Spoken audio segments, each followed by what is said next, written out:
dia mengarahkan tali, baik di dalam kapal sendiri maupun mengarahkan talinya ke arah pelabuhan. Inilah yang dinamakan firelet. Firelet itu macam-macam. Kalau yang bentuk seperti ini itu adanya di dalam kapal. Bukan di dalam, artinya di dek. Ya semua di dek. Tetapi kalau yang di samping di sisi kapal itu yang model begini. Jadi tali itu di tengah sini. Kenapa dipasang firelet? Sebab kalau talinya nanti tidak dipasang ini, dia akan liar itu tali, bisa sabet kiri, sabet kanan, berbahaya untuk orang yang bekerja di kapal. Karena bisa membunuh ini. Karena apa namanya? Sepakan nih. Liarnya itu bisa memutuskan tangan orang gitu. Nah, makanya dipasang yang namanya firelet atau pengarah tali. Nah, ini ada yang model klit, ada yang model firelet seperti ini. Ini bagian samping biasanya. Nah, di bagian depan nanti ada berapa, buritan berapa, di bagian tengah ada berapa misalnya. Nah, ini dipasangin. Nah, biasanya kalau di tengah itu ada bollard, pasangannya adalah firelet. Oke. Bollard yang terakhir. Inilah untuk ikan. Dia ada di pelabuhan, ada juga di atas dek kapal. Posisi fungsinya untuk mengikat tali temali, nanti talinya ini akan diarahkan melalui firelet, entah ke pelabuhan, entah ke kapal lain, entah kemana. Ya. Nah, inilah peralatan mungkin.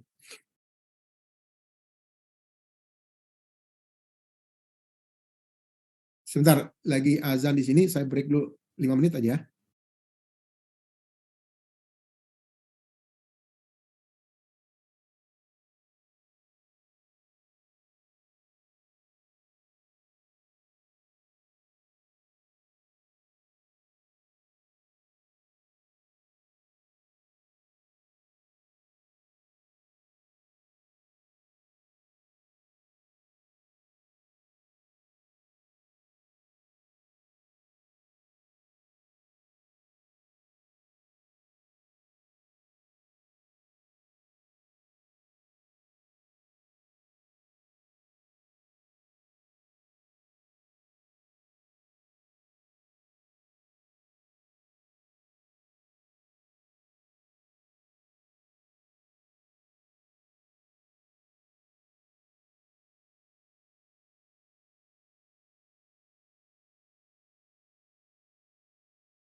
Oke, baik, saya lanjut. Selamat malam kembali.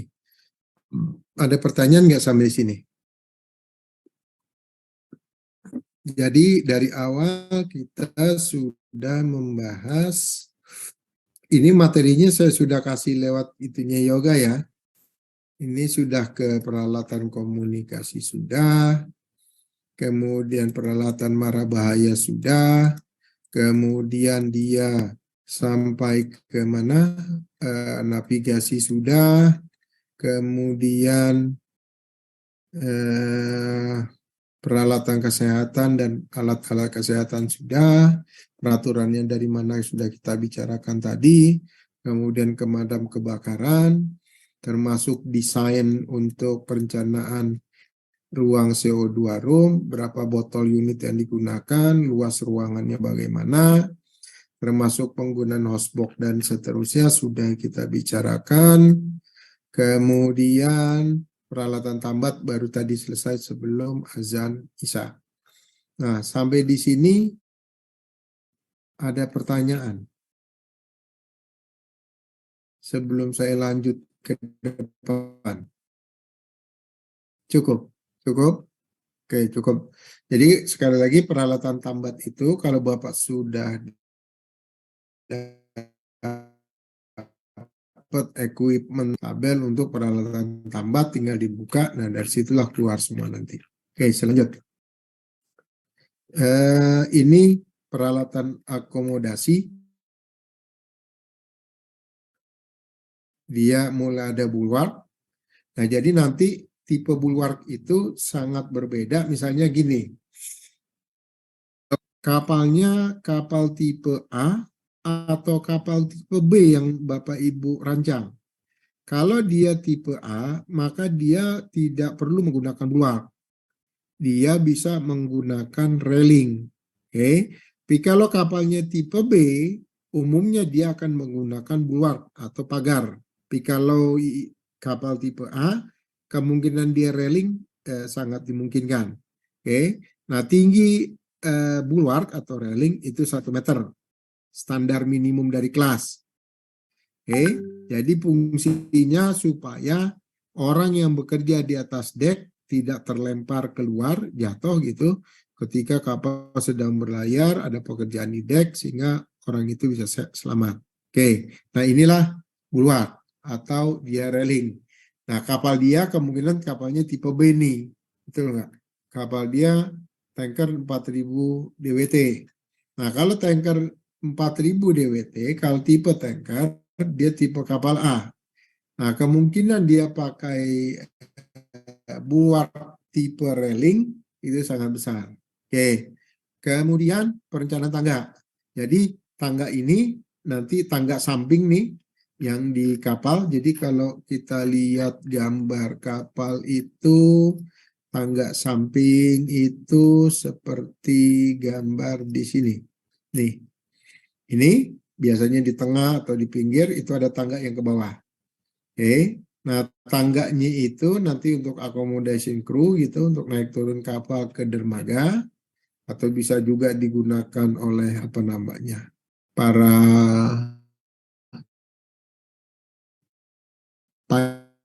pilot boat mungkin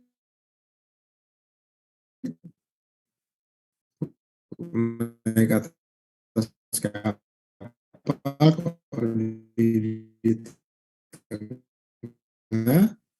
Nah, inilah nanti tangga itu minimal syarat air berapa, maksimal syarat air berapa. Jadi ketika kapal kosong, tangga itu harus sampai ke bawah. Nah, ketika nanti sudah di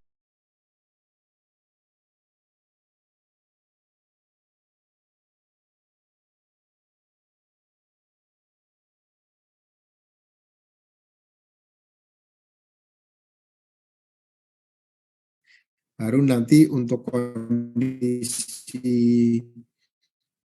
minimum draft, dia bisa diturunkan lagi ke bawah, karena dia bisa ditarik ke atas.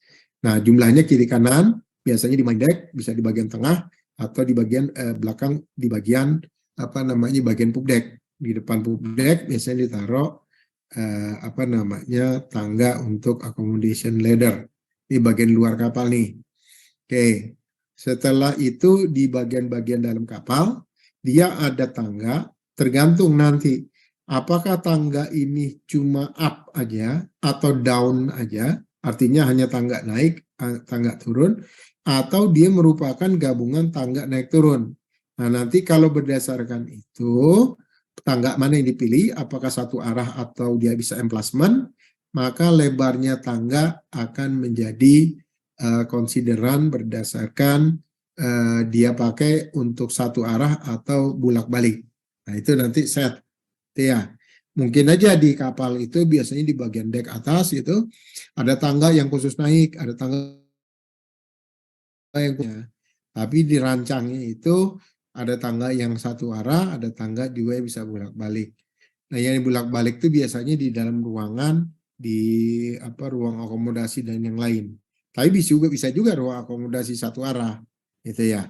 Nah, ini tergantung rancangan kita nanti. Ini tangganya. Nah, ini adalah vertikal. Biasanya yang dari eh, tangga ya biasanya pas sahur naiknya pakai ini nih. Kalau yang tangga yang model steel dia biasanya tuh ke top deck. Jadi di depan ruang navigation bridge deck dia ada tangga yang vertikal. Jadi kalau ini kan ada sudutnya nih, maksimal berapa derajat, jarak tapak itu sekitar, kalau nggak salah tuh tapaknya itu sekitar hampir 30 cm. Kemudian jaraknya itu antar tangga itu 17 cm. Nah, itu ada aturan mainnya tuh supaya nanti para awak enak gitu untuk menapaki tangga. Nah, kalau yang tipe ini dia vertikal 90 derajat. Nah, biasanya ini langsung ke top deck di atas sanjungan. Oke, inilah vertical ladder. Kemudian nanti ada tangga. Sebenarnya saya nggak setuju nih kalau tangga monyet. Berarti kalau tangga monyet itu yang naik monyet gitu. Kayaknya nggak lucu ya Pak Saur ya. Betul Pak Saur. Iya kan? Kan yang naik bukan monyet kan? Yang naik orang pilot boat biasanya toh. Oke, nah ini ada tangga samping gitu untuk transfer, misalnya ada pilot boat naik ke kapal, dia biasanya ditaruh di bagian tengah kapal, ini berupa tali, kemudian ada pijakan dari kayu, nanti orang naik ke atas nih, ke kapal. Untuk misalnya kalau tadi pilot boat, dia akan melakukan asis untuk navigasi kapal menuju ke pelabuhan, itu ya, atau turun dari kapal menuju ke pilot boat. Nah, ini itunya. Nah, ini tangga-tangga, jadi ada tangga dalam, tangga luar ada yang pakai besi, ada juga yang tangga seperti ini. Tapi ini bukan tangga monyet. Saya enggak. Namanya apa Pak Saur yang enak? Biasanya apa kalau pelaut nyebutnya?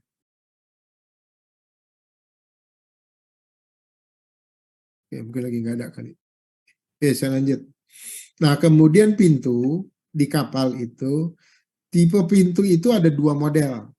Tipenya ya, ada yang tipenya adalah watertight door, dia pasti steel ya. Watertight doors dan non watertight doors. Standarnya adalah SOLAS chapter 11. Oke. Tingginya sudah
didorong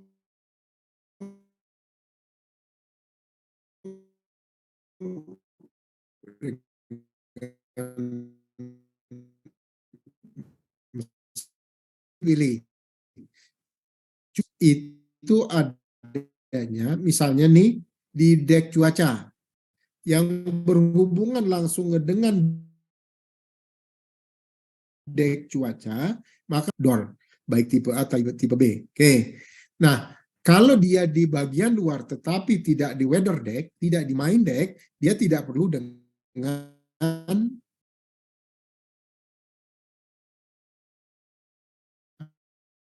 apa namanya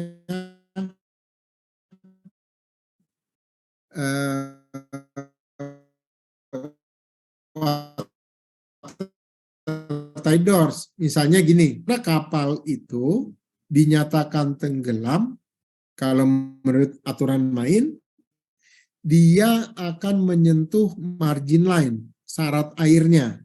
Jadi kalau syarat air berdasarkan Plimsoll-Mark, itu, nah nanti di bawah main deck, upper deck atau weather deck, jaraknya 0,76 meter atau 76 mili, itu kapal dinyatakan tenggelam. Nah, jadi kalau dipasang di atas pun, kalau syarat air itu sampai sana, tenggelam sudah. Oke, nah gelombang pun tidak pernah nyampe ke sampai ke navigation deck.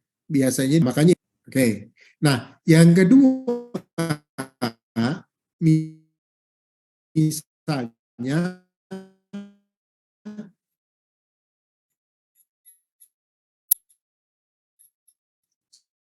saya punya sekatnya banyak di ruang mesin, karena mesinnya panjang, maka pada titik tertentu dia akan disekat.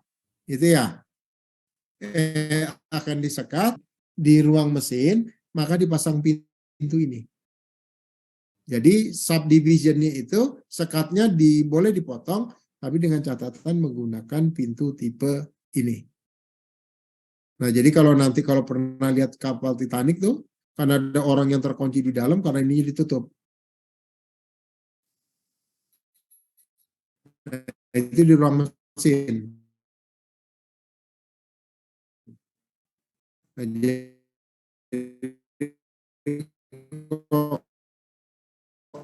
kapalnya besar, kemungkinan dia bisa ditutup dengan ini juga mungkin. Jadi posisi ini kalau tidak ada di weather deck, mungkin disekat di ruang mesin. Oke, sampai sini ada pertanyaan?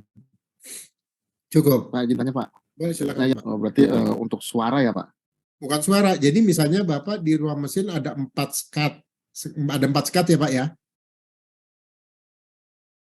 Iya, Oke, Pak. kalau ada 4 sekat, ternyata nomor 2-nya bocor. Nah, supaya tidak merembet ke nomor 3 ke 4, kan saya tutup dengan pintu itu, Pak. Supaya airnya tidak ngalir kemana-mana. Oke, Pak. Jadi ini watertight berarti untuk kedap cuaca dan kedap air nggak masuk, ada karetnya gitu ya Pak? Ada seal.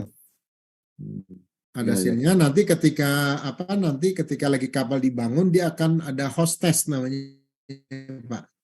Ada tes yang air disemprot tuh kayak cucian mobil tuh, nanti disemprot sekeliling pintu tuh. Nah, kalau nanti ada rembesan, ada air yang di dalam kapal kan disemprot dari luar tuh ya. Nanti kalau ada air yang netes di dalam kapal, berarti apakah pengelasannya, apakah sealnya, atau pemasangannya tidak sempurna, itu harus diulang.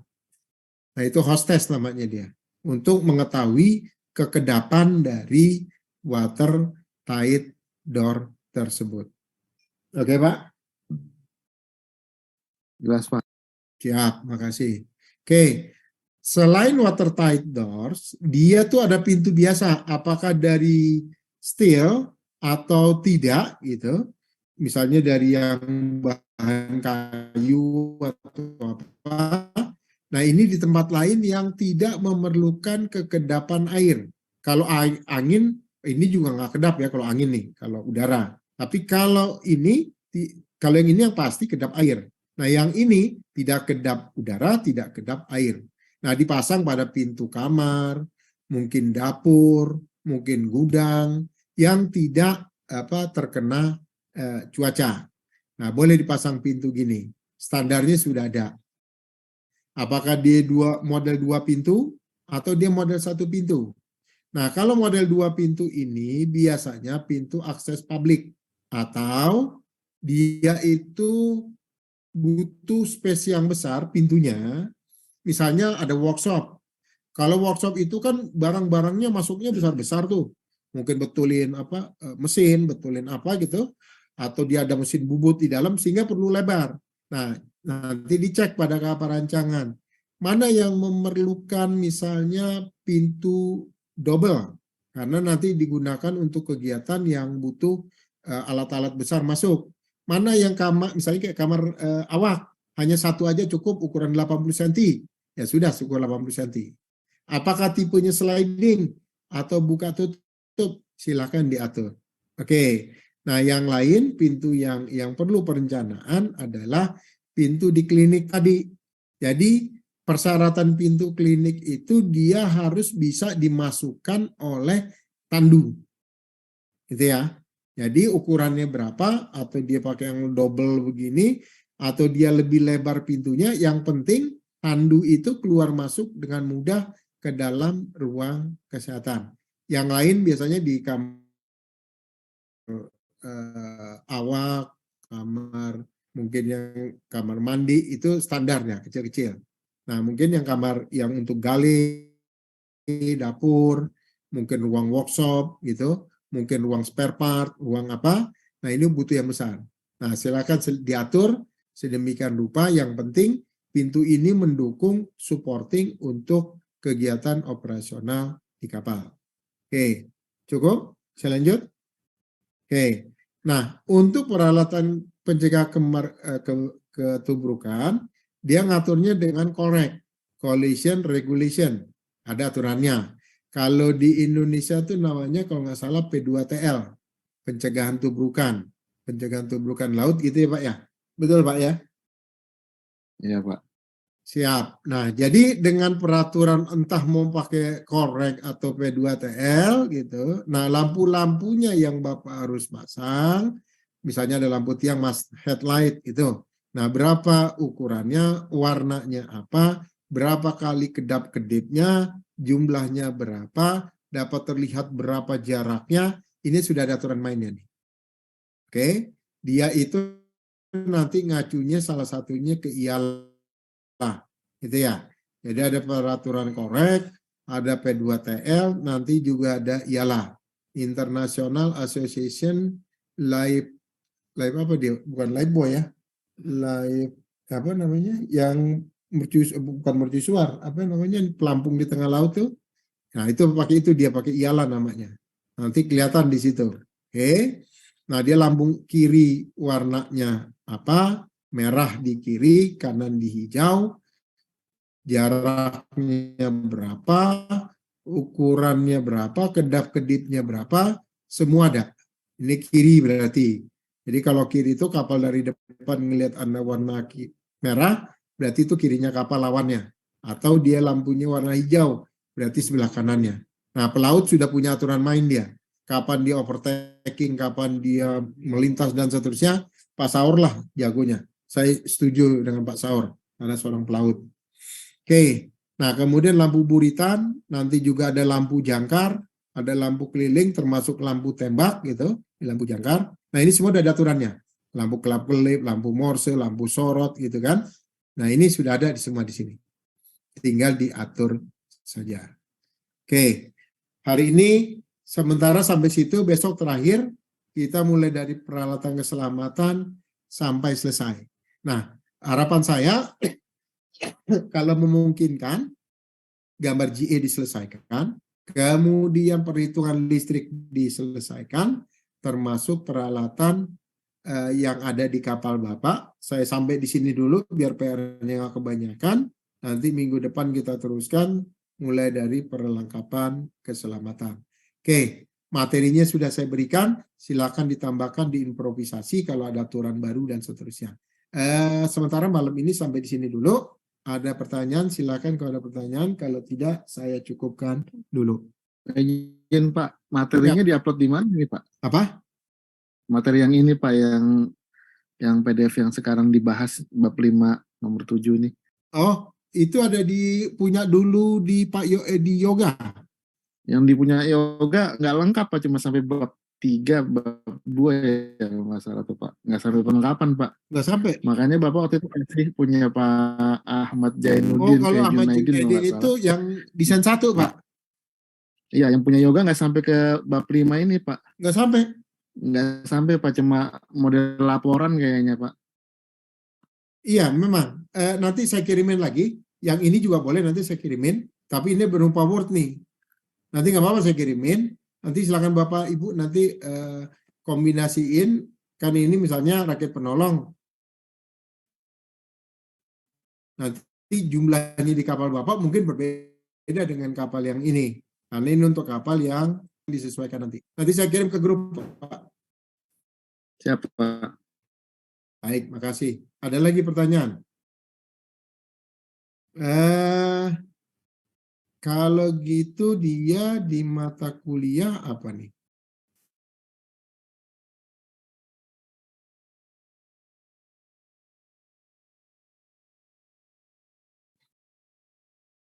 Ada pertanyaan yang lain? Cukup? Cukup, Pak. Cukup ya? Oke, baik. Kalau cukup saya sampai di sini dulu. Sebentar. Saya ambil dia dokumen. Dia biar saya nggak lupa. Nanti kalau udah itu lupa lagi, saya ambil di sistem perlengkapan ini. Nih, saya kasih wordnya itu Pak, biar ngeditnya gampang. Silakan Bapak Ibu buka di WA group, di grup Sisper. Nanti dari saat Bapak bisa ambil, sementara lagi jalan, filenya cukup besar, ada 14 mega, baru sekitar 80%, dan selesai. Silakan diambil. Sudah ada? Cukup. Oke. Sudah, Pak. Kalau gitu, saya cukupkan sampai di sini Bapak Ibu ya. Nanti minggu depan kita lanjutkan dengan peralatan yang lainnya. Kalau bisa dihitung hari ini sampai minggu depan, kalau nanti ada kesulitan menghitung di mana, bagaimana caranya, kontak saya lagi. Gitu ya. Tapi kalau nggak pernah dikerjakan, saya nggak tahu nanti masalahnya di mana. Oke, baik. Saya sampai di sini. Mohon maaf kalau ada kesalahan. Wassalamualaikum warahmatullahi wabarakatuh. Mohon izin ya. Saya klip ya. Assalamualaikum warahmatullahi Sama-sama. Ya, wabarakatuh. Terima kasih, Pak. Assalamualaikum.